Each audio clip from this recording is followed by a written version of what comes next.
It's another beautiful week and it's moving day for us. We are actually heading to the Grand Canyon, and last night as we were checking the weather, there was a wind advisory from 11 a.m. till 6 p.m. all along the 40 between Winslow and Flagstaff of 20 to 30 mile per hour winds with gusts up to 40 and 50 miles per hour.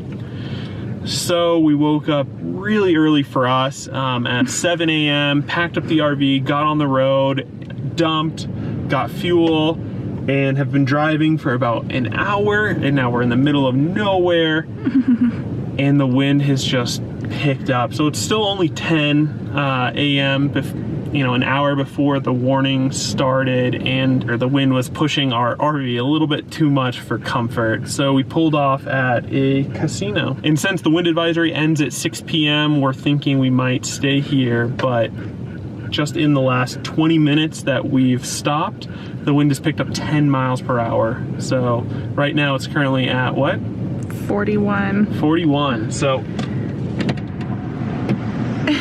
it's a little difficult to open the door even, but we got our RV in this casino parking lot, which is the only thing out here. Yeah. Faced as much into the wind as we can, and there's quite a few other RVers here, so.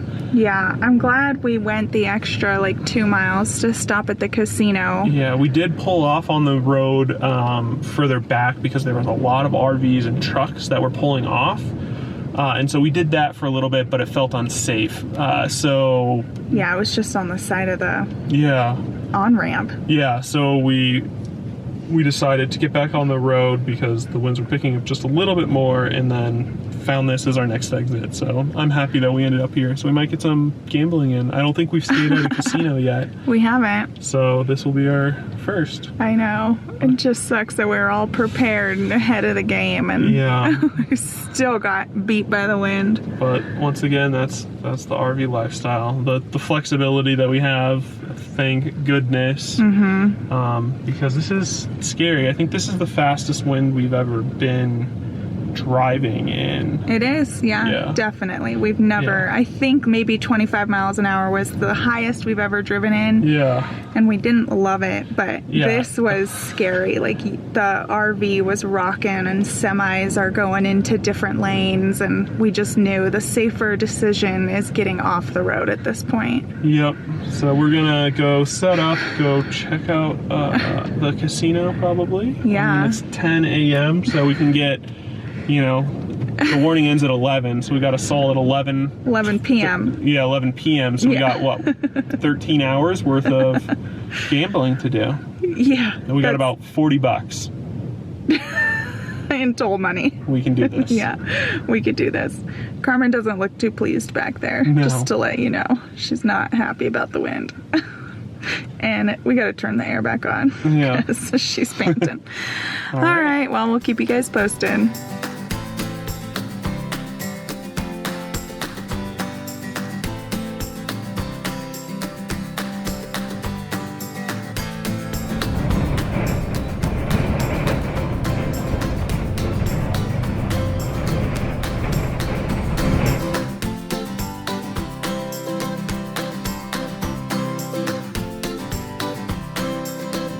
And we are saying goodbye to Twin Arrows Casino and are on the road again. We actually had a fairly good night's sleep. It has been getting pretty cold outside though, so there was ice in the truck bed this morning, and we had a low battery warning, but we were still 43%, right? Yeah, I was using a decent amount of power, so that might have dropped the voltage, which caused low battery warning, but interesting. We'll figure that out later. Yes, so now today's priorities are to just get to the boondocking location that we've been trying to get to and relax. So we just got to this national forest area for the BLM land, and we're backing into our spot, and I'm over here setting up the levelers, and I hear Jason start yelling, which is super out of character for him. He's not confrontational, and when there are confrontation, he's pretty calm. So I come around and there's someone here who is illegally dumping, like right across. There's a bunch of brush like piled up, so now he's taking his garbage and dumping it in there. And Jason's yelling at him for dumping in a national forest, and the guy's arguing back saying to mind his own business, and that he lives here and we don't live here, so it's his business. Oh my god, they're yelling.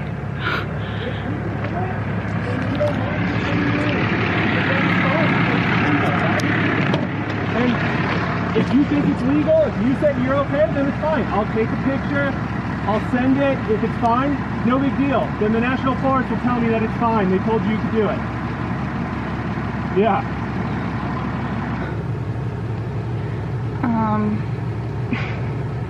You want to explain to me what's going on here? Just saw some guy pull up and like slowly look over at us, and there's a big pile of debris. Wood. Like wooden, Yeah. it's like leaf debris over here in the National Forest. And so I yelled and I said, hey, dumping. I'm at least gonna film him then. And he's saying he has a right to dump because he lives here. That's all I heard. Yeah. What forest road is this? 688.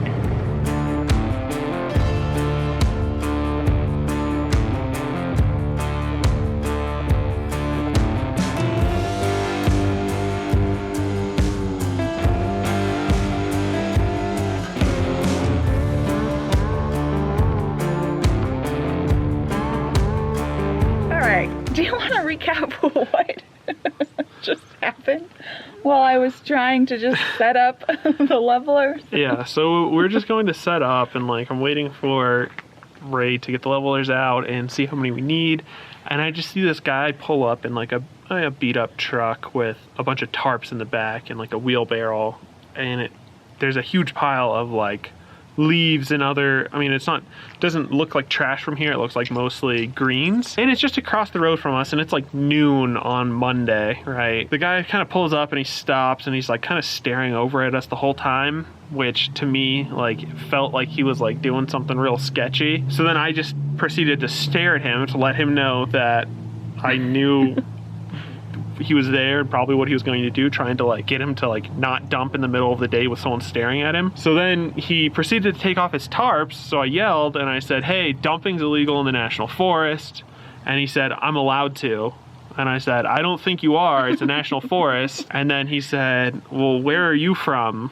Yeah. Like, why does it matter to you? You're not from here. Mind your business. Mind your business. And he like walked away. He got on the phone, and then he came back and he's like, my boss wants to talk to you. Like, we're allowed to dump here. And I'm like, I don't think so. I don't care about talking to your boss. Like, he's not going to convince me, like, you know, if you're allowed to dump out here. I was like, what I'll do is I'll take a picture of your license plate and we'll call the ranger. And if you're allowed to dump out here, then no big deal. But if you're not, then I have a picture of your license plate. And then he still got very frustrated, and then he still dumped all of his stuff, and then he pulled around and he's like, look what you're doing out here. I think implying that we're trashing up the land with the RV. That's the first time anyone's ever implied that we're trashy in our RV. And to be honest, I'm shocked that it hasn't happened sooner in almost 2.5 years. Yeah, so then, you know, he pulled around and I videotaped his license plate, and then he pulled up close to our truck and then started filming us with a flip phone, which was humorous to me. So I was just laughing, not doing a great job of filming his license plate or his truck. And then he drove away. So we already called the ranger district, and then they gave us a phone number for the law enforcement officer out here. I still don't know if they're allowed to dump or not. It is just greens, but you know, that's where it starts. Like Ray said, it looks like a trash pile, so maybe they are allowed to dump, and then no harm, no foul. If that's it, great. If not, then I hope we caught someone. I hope they fine him so he stops dumping out here. Yeah. But yeah, I mean, the trash pile, it's one thing that leads to another, right? Like, oh, it's just greens, it'll decay, no big deal. My mindset changed a little bit when I was like, oh, it's just greens. But then when we were talking about this more, I was like, no, yeah, I guess that is where it escalates, and that's where people can say, oh, well, I'll just bring my stove out here because, you know, there's a trash pile. Because once a pile of greens gets so big, it can start to look like a trash pile. Or, you know, we all know there's not fantastic RVers out there either, so you never know. Someone, like, you really hope this wouldn't happen, but someone out here could be like, well, I'll just throw my one bag of trash, you know, in with all these greens. Like, it really does escalate, and that's where it gets worse. And I think this guy's attitude is a really good example of like, well, you're not from here, it's none of your business. I think that some people do kind of think that, or it is easier to mind your business and just let someone do something weird because you don't want the confrontation. But in reality, like, I feel like it's our responsibility to keep, especially BLM land, like to keep this land clean and to keep people honest and ethical. And it doesn't matter where you are from. In reality, like, it's everyone's responsibility to even keep the earth clean. Yeah, you know, and when he asked us where we're from, you know, that's a very hard question for a full-timer to answer anyway, so I didn't really have one for him. You know, we're from Los Angeles, but we're domiciled in Texas now, but we don't actually have a... Anyway. Yeah, well, it's not like you even got into that with him. You didn't even answer the question, you just stared at him. But, yeah, so... Wow, what an adventure to start this video off. Yeah. Getting pulled off the road yesterday because of the winds, and now yelling at strangers for possibly illegally dumping on public lands. Yeah. So we'll probably put up our security cameras and we'll find out together if the guy comes back. I know, that was the only thing I was actually kind of scared of was, well, what if this guy comes back for revenge? And, you know, we debate. I wanted to move the RV even and like to a further spot down the road, but I think we're fine. I highly doubt this guy will come back and do anything because we yelled at him for this. Well, you yelled. The pile's pretty big, so either he's been doing it a long time, or a lot of people are doing it. Or a lot of people. Yeah. So. Anyway, let's finish setting up. Sounds good.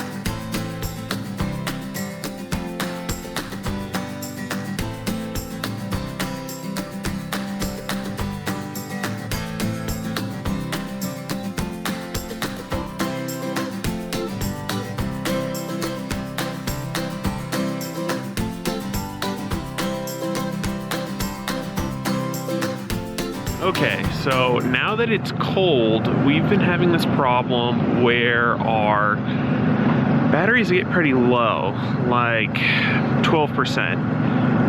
And so I wake up in the morning, I see that they're 12%, and I pull out the generator and I turn the generator on, but the multi-pluses will invert, but they won't charge. So usually I look at the battery voltage, it's like 12.2, 12.3, something like that, but it's very, very frustrating.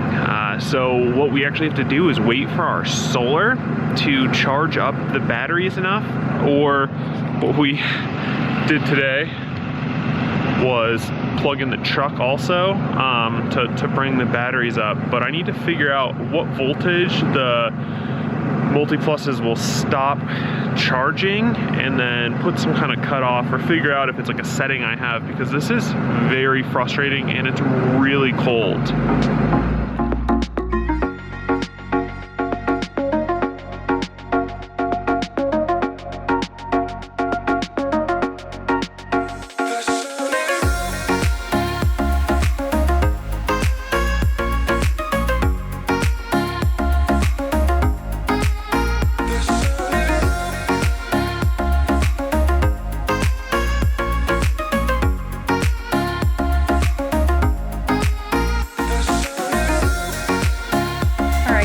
We have not had the most pleasant week here boondocking, but we'll tell you about that later, because right now we're definitely having a much better day.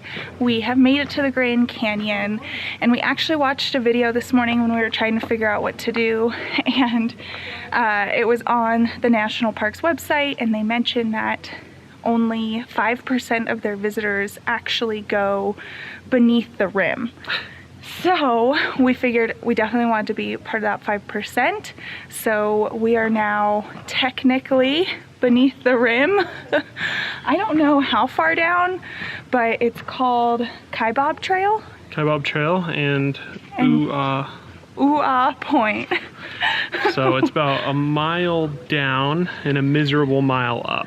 Yes, going down was no problem, and we are kind of dreading going back up because every single person that we passed looked absolutely miserable.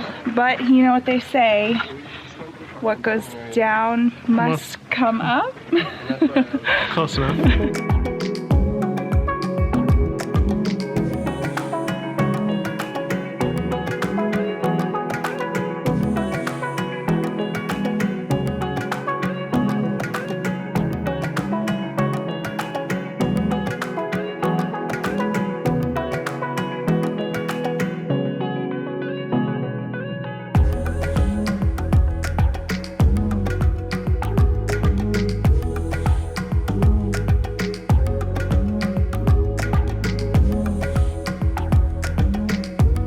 Successfully made it to the top. We did. And I remember what the ranger said. I think it was 790 feet in elevation change. So pretty decent amount. Yeah, good amount. But if you don't want to be part of the 5% that make it below the rim, don't you worry. There's still plenty of beautiful hiking trails here at the top. Like this one, which is the rim trail, and just a portion of the rim trail. Yeah, the rim trail goes for quite a ways, but you can hike certain sections and then hop on the shuttle bus to go back to the visitor center. So we're going from Kaibab Point to, I think, Pikes Peak, and that's a mile, and then we'll just hop on the shuttle bus back to the visitor center. Yes, and Kaibab Peak or Kaibab Trail head, to get there you have to take a shuttle. Yep. So we took the shuttle out here, and then we decided, oh wow, that 2 miles wasn't as bad as we thought it was gonna be, and now we're gonna hike the 1 mile to the other place. Yep. That we can't remember. Yeah, some kind of peak. I think it's Pikes, but that's also like yes. Seattle, so who knows. Yes, and this is just simply stunning. There's just every vantage point you look at the Grand Canyon, it's totally different and just so beautiful.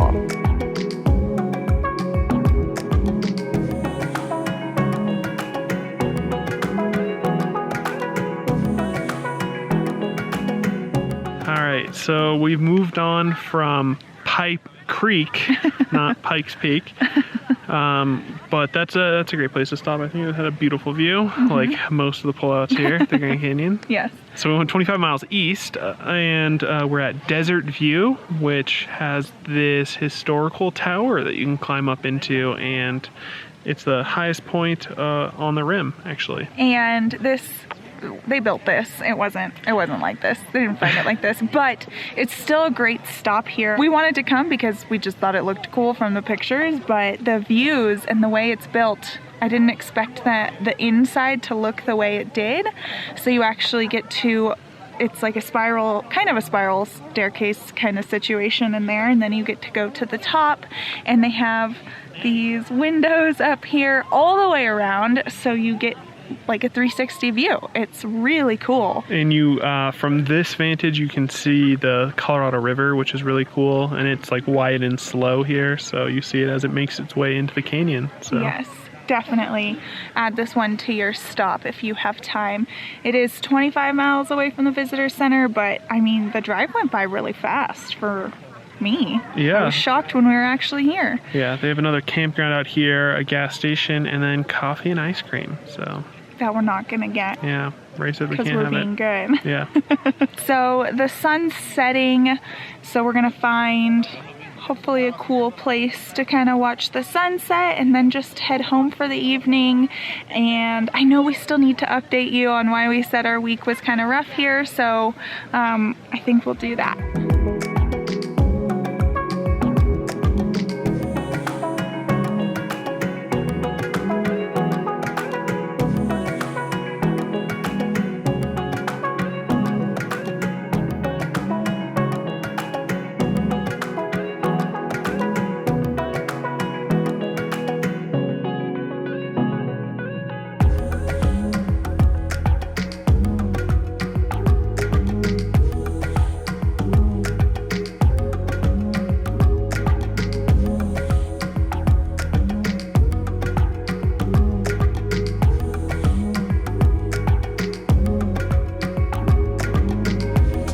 Surprise, surprise, look who forgot to film another outro.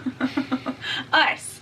So we have left the Grand Canyon area. However, we did not provide closure, we realized, on a couple issues. So the first issue is actually that illegal dumping. So we did hear back from the ranger, right? He emailed you back, right? Yeah, so I sent in all the information to the local ranger, and they emailed back and told me that you are not allowed to dump there. They do have actual dumping locations for the town, for them to put...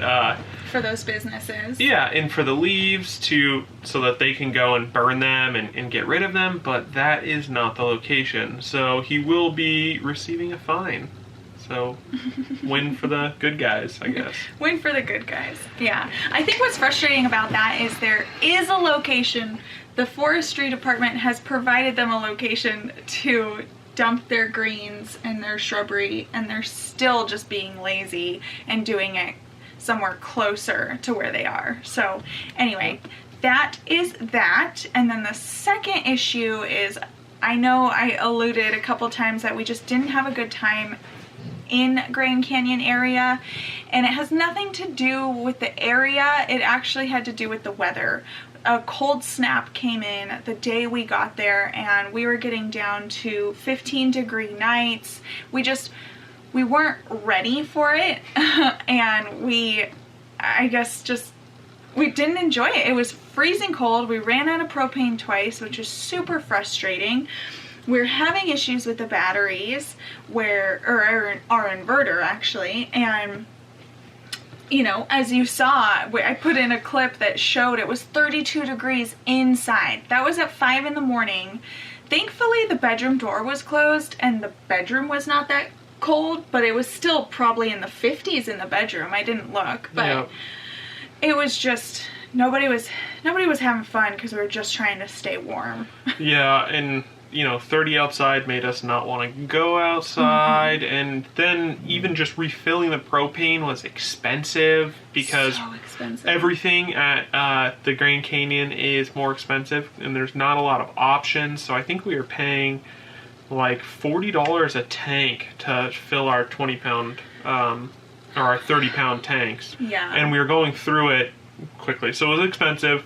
We found out the problem with the inverters. It was a software issue, and it actually happened to be, there's a setting called virtual switch that allows these Victrons to do some pretty cool stuff, but I had just left it as default because that's all that the videos on YouTube show when configuring it. It's like, just leave it alone. But whatever setting was in there was not allowing it to charge until a certain percentage. So I need to go back and look at the exact settings. All I did was disable the virtual switch and it started charging, and we haven't had a problem even draining our batteries low since then. So that's good to know. I mean, the batteries are meant to cut off, and all of the voltages and everything that's the profile that Battleborn has provided all worked, and so that's what was so frustrating. I was like, it's all there, it all shows that it's what it's supposed to be, and it was this virtual switch option. So we'll look into that and probably update you in a future video of what the virtual switch can even do, because I want to do some really cool stuff with it. Yeah, a lot more learning on your end there. Yeah. And then trying to regurgitate it to me so I can even understand what's happening.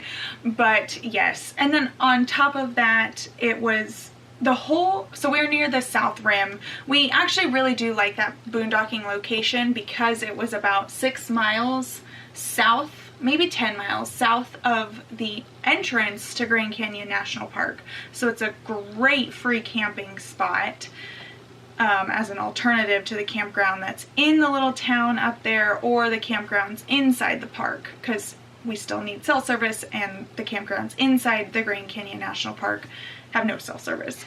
But a word of advice is to go grocery shopping, fill up on fuel, fill up on propane, all before you get up there, because everything is outrageous. We didn't go grocery shopping because we normally move and then like to go grocery shopping in the new town we're in.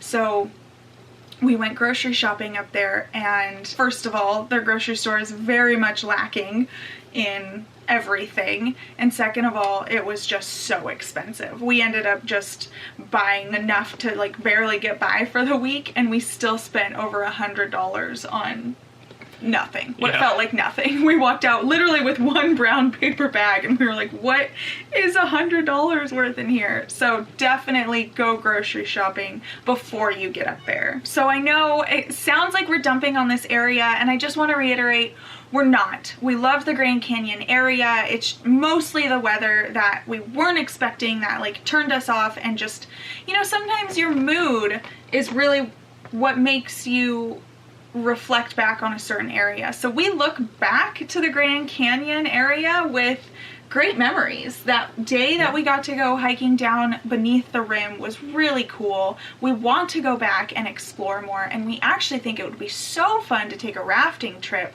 down the Colorado River, and that would be such an amazing perspective to see the Grand Canyon. So we will be back. We want to go back, and we highly recommend it too. So just be prepared. Just be prepared, exactly. So since we are filming this outro late, that means we know what date this video is coming out on. So we're almost talking to you in real time now, which is pretty cool because we don't get to do that very often. So with that said, we hope that you had a wonderful Thanksgiving with your family and friends, or maybe even out on the road. I know a lot of campgrounds host Thanksgiving. We did that one year. So we just hope you had a great holiday, whoever you were with, wherever you were.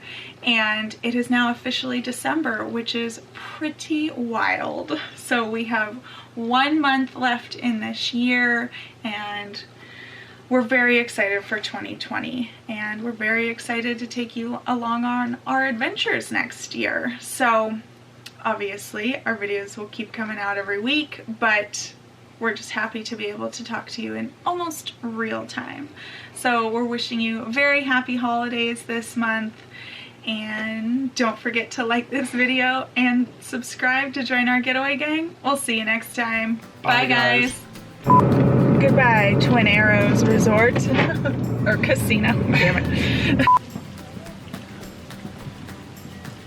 That guy just watched him lick all that water, and he's still gonna fill up. Are you gonna fill up? I don't know, I'm very concerned. I don't have anything. Okay. Keep it moving. Make sure that, there you go. Oh, okay. Oh, that's a money shot. They win. Should we wait for this guy to stop yelling? Yeah. That's the money shot. Get up here. Come on. Turn around. Turn around. Ah, what the? No, you don't have to just sit on No, she me. wants to sit on. What? What's up there? You You want a want a banana? banana? You want a banana? You can't Here have you a go. banana.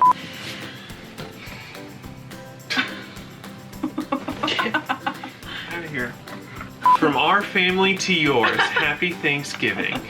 Thanksgiving will already be over. No.